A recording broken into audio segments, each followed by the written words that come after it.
Hello students. जो हम point कर रहे थे वो कर रहे थे holder in due course. Holder in due course कौन व्यक्ति होता है ये मैंने डिफाइन कर दिया था कि जो 4 कंडीशन पूरी करता है कि वो होल्डर है उस टाइम पे किसी भी नेगोशिएबल इंस्ट्रूमेंट का, उसको कंसिड्रेशन के बदले में वो मिला है, बिफोर मेच्योरिटी ऐसा इंस्ट्रूमेंट मिला है और उसको गुड फेथ में वो इंस्ट्रूमेंट मिला है। तो होल्डर इन ड्यू कोर्स को कुछ स्पेशल अधिकार दिए गए, स्पेशल प्रिविलेजेस ने स्पेशल अधिकार दिए हैं। वो क्या क्या हैं? फर्स्ट है स्टैम्प युक्त अपूर्ण लेख पत्र है। कोई स्टैम्प्ड इंस्ट्रूमेंट है लेकिन वो पूर्ण नहीं है, उसके ऊपर सारी डिटेल क्लियर नहीं लिखी हुई, तो अगर ऐसा इंस्ट्रूमेंट किसी होल्डर इन ड्यू कोर्स के पास है तो उसके संबंध में उसको क्या राइट मिलेंगे? उसको जो राइट मिलेंगे कि अगर कोई व्यक्ति किसी व्यक्ति को जो होल्डर इन ड्यू कोर्स बनेगा उसको कोई स्टैम्प्ड इंस्ट्रूमेंट साइन करके अगर डिलीवर कर देता है तो उसके अगेंस्ट वो ये नहीं कह सकता कि जो आदेश दिया था या जो ऑर्डर है उसको पूरा करने से मना नहीं कर सकता। होल्डर इन ड्यू कोर्स को पूरा ये राइट है। जैसे ये जो इसमें एक एग्जांपल दिया हुआ है कि ए है अपने साइन करके एक जो स्टैम्प युक्त जो एक डॉक्यूमेंट है, स्टैम्प्ड डॉक्यूमेंट बै को देता है और 500 रुपये से अधिक रकम न लिखने का क्या देता है? आदेश देता है। अब बै तो बाउंड है ना कि 500 रुपये से ज़्यादा लिखेगा तो ए को वो बाउंड नहीं कर सकता पैसे लेने के लिए, लेकिन बै ने उस पर क्या किया? 1000 रुपये लिख के, और वो स्टैंप लगी हुई थी, बै ने क्या कर दिया? उसको ट्रांसफ़र कर दिया और व्यक्ति को। बै ने सै को जब वो ट्रांसफ़र किया तो सै क्या बन गया? उसका होल्डर इन ड्यू कोर्स। अब बै उसके ऊपर है जो जो बी है वो 1000 रुपये के लिए वाद प्रस्तुत नहीं कर सकता।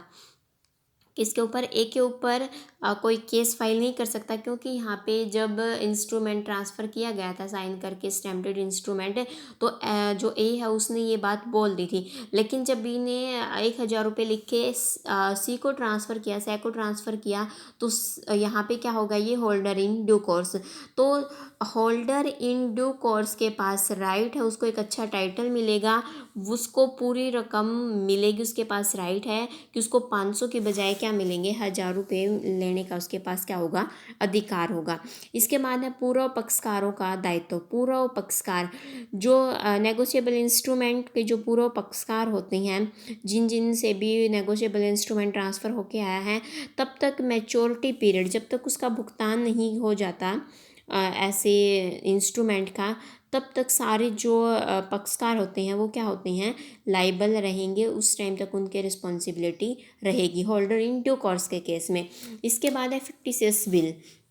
यदि कोई भी पत्र है, कोई डॉक्यूमेंट है, वो किसी बनावटी नाम पे, मतलब एक्चुअल में वो नाम नहीं था, किसी ऐसे व्यक्ति के नाम लिखा गया है और उसको एंडोर्स कर दिया जाए, तो होल्डर इन ड्यू कोर्स के अगेंस्ट यह नहीं कहा जा सकता कि जो लेख पत्र को लिखने वाला जो नाम था वो क्या था? फिक्टिशियस था, मतलब कि वो नाम एक्चुअल में वो व्यक्ति नहीं है। तो जो जिससे भी उसको मिला है, जिसने भी एंडोर्स किया है, वो व्यक्ति क्या होगा? फिर उसके लिए रिस्पॉन्सिबल होगा, होल्डर इन ड्यू कोर्स को पेमेंट करनी पड़ेगी।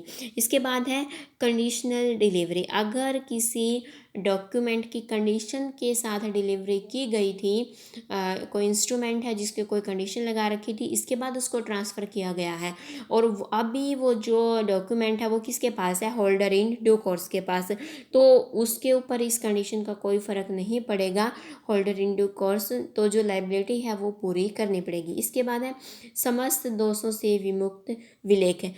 जो इंस्ट्रूमेंट है वो जितने भी डिफेक्ट हैं उनसे फ्री हो जाता है अगर एक बार कोई instrument holder in due course के पास से होता हुआ चला जाए। मतलब कि अगर होल्डर इन ड्यू कोर्स ने उसको आगे किसी को ट्रांसफ़र किया है और जो document holder in due course के पास था वो चोरी किया हुआ था, वो कपटपूर्ण लिया हुआ था, फ्रॉड का कोई ऐसा इंस्ट्रूमेंट था जो होल्डर इन ड्यू कोर्स के पास था, लेकिन उसको किसी की पेमेंट करनी थी, उसने अगर किसी ऐसे इंस्ट्रूमेंट को आगे ट्रांसफ़र कर दिया, तो जिस भी व्यक्ति को ट्रांसफ़र किया है उसको एक अच्छा टाइटल मिलेगा।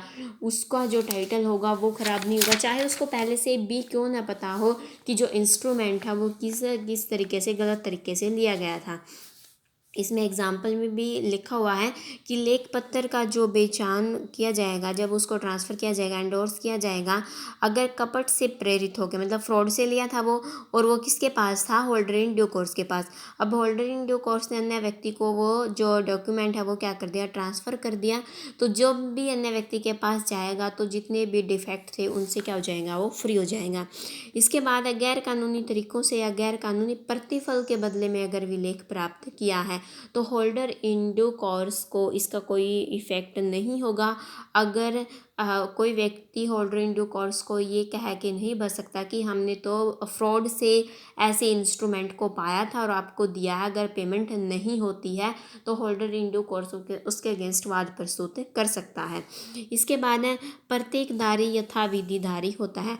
जो होल्डर होता है वो हमेशा होल्डर इन ड्यू कोर्स कैसे होगा, जब तक न्यायालय में ये साबित नहीं हो जाता कि जो डॉक्यूमेंट है वो सही नहीं है, कपट द्वारा, अपराध द्वारा इस तरीके से लिया गया है, अवैधानिक प्रतिफल है, उस टाइम तक जो व्यक्ति होगा जिसके पास डॉक्यूमेंट होगा, जो होल्डर होगा, वो होल्डर इन ड्यू कोर्स ही माना जाएगा।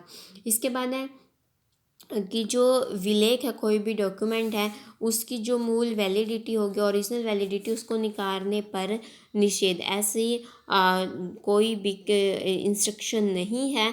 जो इंस्ट्रूमेंट होगा उसकी वैलिडिटी, जो ओरिजिनल वैलिडिटी है, उसको इनकार नहीं किया जा सकता। होल्डर इन ड्यू कोर्स के पास अगर कोई डॉक्यूमेंट है तो उसकी ओरिजिनल जो वैलिडिटी होगी, जब सबसे पहले स्टार्टिंग में वो लिखा गया था, स्वीकार किया गया था, तो उस चीज़ को नकारा नहीं जा सकता, उसकी पेमेंट करनी पड़ेगी। इसके बाद है जो आद आता है, जो ड्रॉयर होता है, उसको जब एंडोर्स किया जाएगा, उसकी जो क्षमता है किसी को, उसकी क्षमता जो कैपेसिटी होगी आगे ट्रांसफ़र करने की, उसको भी इनकार नहीं किया जा सकता। इसके बाद ये थे होल्डर इन ड्यू कोर्स के पॉइंट्स। कुछ पॉइंट दे रखे हैं होल्डर और होल्डर इन ड्यू कोर्स में क्या डिफरेंस है, कि होल्डर इन ड्यू कोर्स ये है जो उसके होल्डर इन ड्यू कोर्स के लिए होल्डर होना आवश्यक है, मतलब उसके पास ऐसा डॉक्यूमेंट होना चाहिए। लेकिन जो होल्डर है उसका होल्डर इन ड्यू कोर्स होना आवश्यक नहीं है। Holder in due course holder के लिए आवश्यक है कि मैच्योरिटी से पहले उसने प्राप्त कर लिया हो। होल्डर इन ड्यू कोर्स के पास है कुछ एक्स्ट्रा के हैं जो वो क्या हैं, special privileges holder in due course को दिए गए हैं, लेकिन होल्डर के पास ऐसे सारे प्रिविलेजेस नहीं होते। अगर किसी होल्डर इन ड्यू कोर्स के पास से होके कोई डॉक्यूमेंट आगे ट्रांसफ़र हो जाए तो उसका टाइटल है वो क्या हो जाता है, सही हो जाता है, लेकिन ओनली होल्डर के पास है तो उसका टाइटल सही नहीं हो सकता। इसके बाद हम बात करते हैं, जो नेक्स्ट पॉइंट यहाँ पे हमें रीड करना है वो है पक्षकारों की क्षमता और योग्यता, कैपेसिटी ऑफ पार्टी। पक्षकारों में दायित्व उत्पन्न करना ही पक्षकारों की क्या कहलाएगी, कैपेसिटी कहलाएगी, कि उनकी रिस्पॉन्सिबिलिटी क्रिएट करना। जैसे कोई व्यक्ति है, प्रत्येक ऐसा व्यक्ति जो संबंधित अधिनियम के अनुसार क्या करता है, कोई अनुबंध करने की क्षमता रखता है। जो बिल ऑफ एक्सचेंज होगा, जो प्रॉमिसरी नोट होगा, चेक होगा, उसको लिखना, उसको एंडोर्स करना, डिलीवर करना, साइन करना, इससे स्वयं को भी बाउंड कर सके और किसी दूसरे व्यक्ति को भी क्या कर सके, बाध्य कर सके, मतलब कि उसके पास ऐसी एबिलिटी होनी चाहिए। तो यहाँ पे जो कौन कौन से ऐसे व्यक्ति होंगे जिनके पास ऐसी योग्यता नहीं है कि वो कोई ऐसा डॉक्यूमेंट लिख सके या उस डॉक्यूमेंट को ट्रांसफ़र कर सके।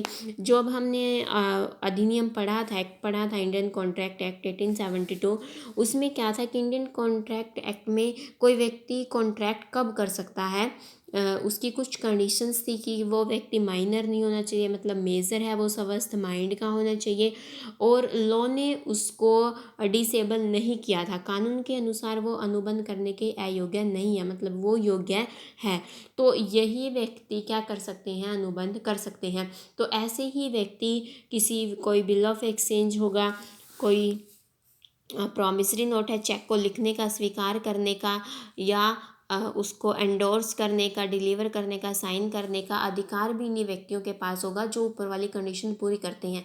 अगर ऊपर वाली कंडीशन में से एक भी कंडीशन पूरी नहीं होती कि वो माइनर है, मेजर नहीं है, वो स्वस्थ माइंड का नहीं या स्वस्थ माइंड का होना चाहिए। तो अगर ये कंडीशन पूरी नहीं होती तो किसी व्यक्ति के पास फिर राइट नहीं होगा कि वो व्यक्ति क्या करे, कोई भी इंस्ट्रूमेंट लिखे और उसको ट्रांसफ़र करे। तो नेगोशिएबल इंस्ट्रूमेंट के रूप में कोई दायित्व को जो स्वीकार करना या नहीं करना, वो अधिनियम करने के योग्य है या फिर नहीं है। तो अलग अलग व्यक्तियों की क्षमता के बारे में डिफाइन किया गया है, वो क्या क्या है। फर्स्ट है माइनर है, कि माइनर जब कोई अनुबंध नहीं कर सकता, जो अनुबंध करता वो पूर्णतः व्यर्थ माना जाता है माइनर का। तो यहाँ पे कैसे हम कह सकते हैं कि एक जो माइनर है वो नेगोशिएबल इंस्ट्रूमेंट है, उसको इसके अंदर कोई इंस्ट्रूमेंट को लिख सकता है, उसको ट्रांसफ़र कर सकता है। अगर वो ऐसा करता है तो माइनर की रिस्पॉन्सिबिलिटी नहीं होगी, माइनर का कोई उत्तरदायित्व तो नहीं बनेगा। जो अन्य पक्षकार होंगे उनको ही उस काम को पूरा करने के लिए बाध्य किया जा सकता है। माइनर के केस में सिर्फ अगर उसने आवश्यक वस्तुओं के लिए कोई विलेख लिखा है, कोई ऐसा डॉक्यूमेंट से रिलेटेड उसको व्यक्तिगत रूप से या उसकी जितनी व्यक्तिगत उसकी एसेट है वहाँ तक सिर्फ उसको बाध्य किया जा सकता है ऐसे अनुबंध को पूरा करने के लिए। इसके बाद है पागल, बेवकूफ़ और शराबी व्यक्ति। अगर कोई व्यक्ति क्या है, पागल है, बेवकूफ़ है या शराबी कोई व्यक्ति है, तो उस व्यक्ति को यदि विनिमय साध जो हमारा लेख पत्र जो एक्ट है, ये एक्ट, इस एक्ट में अगर कोई डॉक्यूमेंट इन व्यक्तियों द्वारा बनाया जाता है, साइन किए जाते हैं, जो पागल, मूर्ख या कोई शराबी व्यक्ति है, तो ये व्यक्ति ऐसे लेख पत्र के लिए उत्तरदायित्व इनका हम नहीं ठहरा सकते, इनको कोई भी रिस्पॉन्सिबिलिटी इनकी नहीं होगी। या तो ये चीज़ साबित करनी पड़ेगी कि जब इन्होंने इंस्ट्रूमेंट लिखा था, जब साइन किए थे या जब स्वीकार किया था, ये क्या थे, उस टाइम पे होश में थे। अदरवाइज़ ये क्या है, ये व्यक्ति एबल नहीं माने जाते ऐसे इंस्ट्रूमेंट को लिखने के लिए। इसके बाद है कॉरपोरेशन और कंपनी। कॉरपोरेशन और कंपनी किसी निगम या कंपनी कोई विनिमय साधन लेख पत्र को लिखने का या स्वीकार करने का या एंडोर्स करने का राइट तभी होता है जब मेमोरेंडम ऑफ एसोसिएशन में वो अपने अधिकार को स्पष्ट कर दें। अगर किसी कंपनी ने ऐसे अधिकार को स्पष्ट नहीं किया तो उनके पास राइट भी नहीं है कि नेगोशिएबल इंस्ट्रूमेंट को वो स्वीकार करें या लिखें। इसके बाद है एजेंट। कोई व्यक्ति है, एक व्यक्ति जो अनुबंध करने के योग्य है और वो क्या करता है, अगर स्वयं के साइन करता है या वो क्या है, ऑथराइज एजेंट है। ऑथराइज एजेंट के केस में यहाँ पे दो बातें आएंगी कि वो साइन तो कर सकते हैं, एजेंट अपने मालिक का नाम लेख पत्र पर लिख दें, ऐसा साइन कर दे, उनके पास अधिकार होता है। एजेंट अपने खुद के साइन कर दे और खुद के साइन के साथ स्पष्ट भी कर दे कि निश्चित मालिक के एजेंट के रूप में वो कार्य करता है। अगर वो ओनली साइन करेंगे, मालिक का नाम नहीं लिखेंगे या ये चीज़ स्पष्ट नहीं करेंगे, तो एजेंट खुद उसके लिए क्या होगा, रिस्पॉन्सिबल होगा। यहाँ पे उत्तरदायित्व तो फिर मालिक का नहीं होगा, एजेंट का माना जाएगा। अगर एजेंट ने ये चीज़ स्पष्ट नहीं की कि ना मालिक का नाम लिखा है ना ये चीज़ स्पष्ट की है। इसके बाद है लीगल रिप्रेजेंटेटिव। किसी मृत व्यक्ति की जायदाद का या किसी प्रॉपर्टी का अगर कोई व्यक्ति लीगल रिप्रेजेंटेटिव है तो लीगल रिप्रेजेंटेटिव के पास अधिकार होता है ऐसे डॉक्यूमेंट से रिलेटेड, लेकिन उसके पास इतना ही अधिकार होगा ऐसे व्यक्ति की जायदाद से रिलेटेड जितना कि उसको वो प्रॉपर्टी मिली हुई है, जितना मतलब अपने दायित्व को उसको सीमित कर लेना चाहिए। संपत्ति की जो राशि है, जो एसेट की जो राशि है, उस राशि तक अपना दायित्व अगर उसने सीमित नहीं किया है तो फिर वो क्या होगा, खुद क्या होगा, रिस्पॉन्सिबल।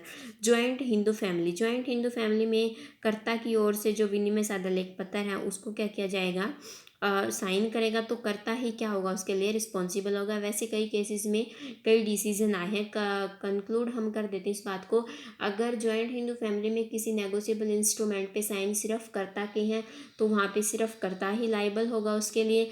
अगर और फैमिली मेम्बर ने भी साइन किए हुए हैं तो अदर फैमिली मेम्बर भी उसके लिए क्या माने जाएंगे, रिस्पॉन्सिबल माने जाएंगे। नेक्स्ट है पार्टनरशिप फर्म। पार्टनरशिप फर्म है, फर्म जो अपने खाते हैं वो हमेशा अपनी फर्म के नाम से खोलती है, साझेदारों के नाम से खाते नहीं होते।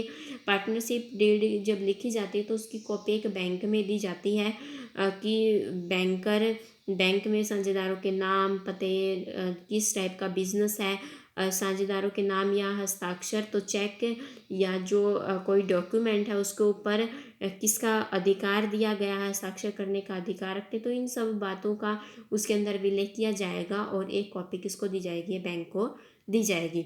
इसके बाद है इलिटरेट पर्सन। अगर कोई अशिक्षित व्यक्ति है तो वो साइन करने में क्या होगा, असमर्थ होगा, तो उसके अंगूठा का जो निशान है वही क्या करेगा, साइन का कार्य करेगा। तो उसी की पहचान से ये व्यक्ति रिस्पॉन्सिबल होगा अगर इसकी पहचान हो जाती है कि इस डॉक्यूमेंट पे इसी ने अंगूठा लगाया था। अदरवाइज ये व्यक्ति भी क्या होता है, जब साइन नहीं करेगा, साइन नहीं कर सकता, तो ये भी एबल नहीं माना जाता किसी नेगोशिएबल इंस्ट्रूमेंट को लिखने के लिए या डिलीवर करने से रिलेटेड। एंडोर्स अगर किया जाता है, साइन किए जाते हैं। तो ये सारे जो पॉइंट्स थे ये थे कि नेगोशिएबल इंस्ट्रूमेंट जो है वो कौन व्यक्ति एबल नहीं है ऐसा अनुबंध करने के या फिर ऐसे इंस्ट्रूमेंट को लिखने का, उसको एंडोर्स करने का, उसको एक्सेप्ट करने का, किन किन व्यक्तियों के पास राइट नहीं है।